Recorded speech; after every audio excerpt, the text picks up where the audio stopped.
mój pierwszy raz. Co już myślicie, że o czym będzie? Tak, o pierwszym razie. Był bardzo bolesny, bo skończył się wstrząsem mózgu. Mowa o początkach jazdy na rowerze oczywiście. Ale na początku coś o dzisiejszym odcinku trasy. Witam na odcinku Nowostawy Górne, Anielin.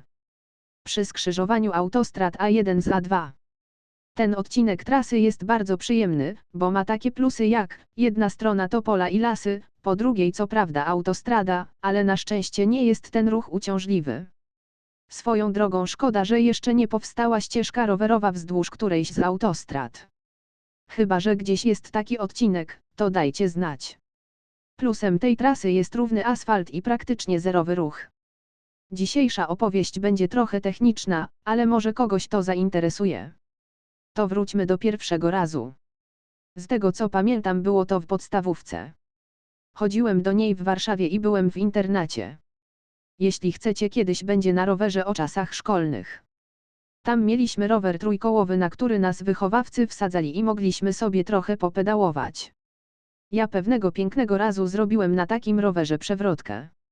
Tak skuteczną, że wylądowałem w szpitalu ze wstrząsem mózgu. Ale jak ktoś ma tak nieskoordynowane ruchy, to upadek z typowego trójkołowca nie jest niczym trudnym. Potem z tego co pamiętam w dzieciństwie, jeździłem jeszcze na takim rowerze na wyjazdach z mamą na rehabilitację do Stargardu Szczecińskiego. Tam już były jazdy bez większych przygód. Rower zawsze dawał mi niezależność. Siadałem i mogłem sam decydować, gdzie chcę jechać. To też jest najprzyjemniejsza forma rehabilitacji, a nigdy nie lubiłem za bardzo ćwiczyć. Podziwiam swoją drogą osoby, które mają po 30 parę lat i od dzieciństwa ćwiczą zawsze systematycznie. Ja nigdy nie byłem ambitny i nie ukrywam tego. Pierwszy mój już własny rower. Był to pojazd zrobiony przez wuja i muszę przyznać, że była to bardzo mocna i udana konstrukcja.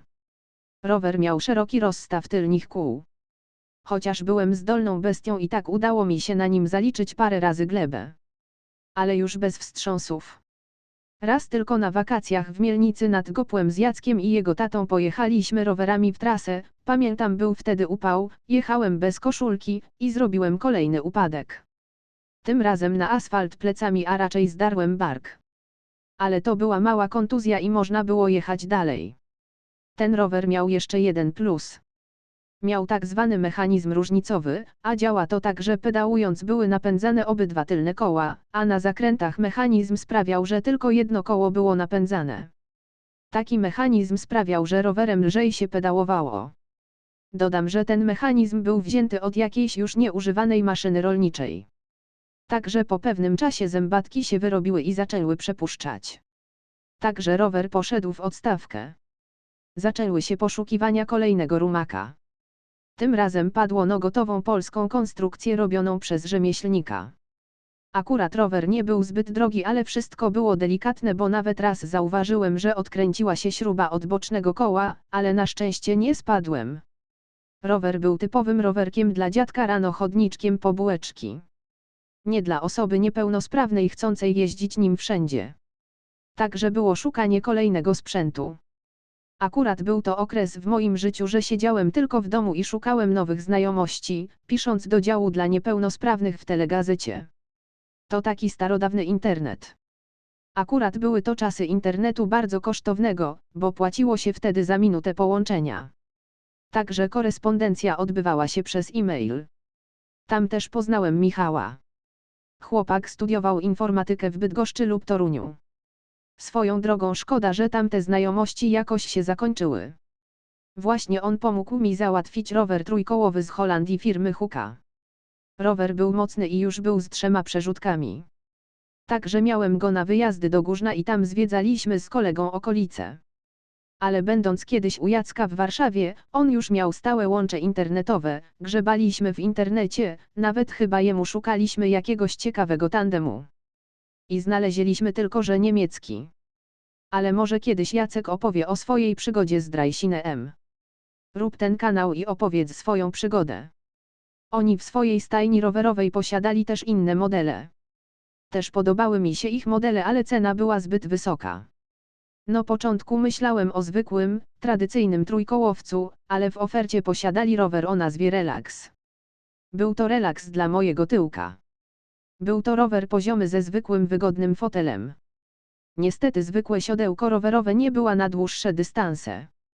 Posiadał 7-biegową przerzutkę i pedałowanie na tym sprzęcie było czystą przyjemnością. Po jakimś czasie udało mi się zdobyć na niego fundusze. Ale jedna z pierwszych jazd też nie przebiegła bez przygody. Ale jak ktoś chciał spróbować, czy można nim jechać bez trzymania kierownicy, to tak ląduje. Jechał bez trzymania, tylko jak ktoś ma ruchy mimowolne, to nie powinien tego robić. Przy próbie złapania kierownicy właśnie miałem taki ruch i zamiast złapać kierownicę powchnąłem ją i rower skręcił wprost do rowu. Zatrzymałem się na krzakach, tylko one też miały kolce. Jacka tata wyciągał mnie z tych krzaków. Myślę, że tej przygody nigdy nie zapomnimy. Na tym modelu zrobiłem sporo kilometrów. On zwiedził ze mną takie miejsca jak Górzno, Wrocław, Warszawę, Bondysz, to jest malownicza wieś w okolicach Zwierzyńca, okolice Kołobrzegu, malownicze miejsca wokół Świnoujścia i jeszcze parę ciekawych zakątków Polski. Ale jego też zajeździłem. A mianowicie wysiadła przerzutka w Piaście i nawet po naprawie nadal przepuszczała. Także pora było szukać czegoś nowego. Tym razem kolega znalazł w Polsce firmę Dickes. Jemu robili kolejny tandem, a ja zastanawiałem się nad ich rowerem poziomym. Kupiłem, tym razem już z 1%, który przekazują mi ludzie z dobrym sercem. W tym miejscu wszystkim, którzy to robią, chciałbym serdecznie podziękować. Nadal będę starał się dobrze to wydać. W tym rowerze raczej nie ma się co popsuć. Co prawda musiałem go przystosować pod siebie, ale teraz jeździ się nim wygodnie, gdyby nie asfalt, ale to zobaczycie w kolejnej części naszej wycieczki. W roku 2019 zamontowałem jeszcze polski silnik elektryczny o mocy 1000 W, co teraz po czasie widzę, że mógłby on być słabszy, bo nigdy nie wykorzystuje pełnej mocy. Zazwyczaj pedałuję na pierwszym biegu wspomagania, to jest jakieś 135 W. Może jak kiedyś wymyślę, jak usztywnić kierownicę, to będę używał szybszych biegów. To, że jest zamontowany ten silnik, nie oznacza, że nie muszę pedałować. Jak nie pedałuję, to nie jedzie, dopiero jak zaczynam kręcić, to włącza się wspomaganie. Także jak bez silnika jadę około 14 na godzinę, to przy wspomaganiu jest 18 lub 19 na godzinę. Kolejna część trasy to Buczek, Grzmiąca i już chyba Lubowidza. To będzie ostatnia część trasy. Ale postaram się potem nagrać wam jakąś inną. Ktoś ma propozycję gdzie? Albo propozycję tematu, jaki chcecie ode mnie usłyszeć. Jeszcze mam do was takie pytanie. Uważacie, że założenie Patronite'a ma sens? Czekam na wasze opinie i do następnego odcinka. Mam nadzieję, że nie usnęliście. Cześć. Pa.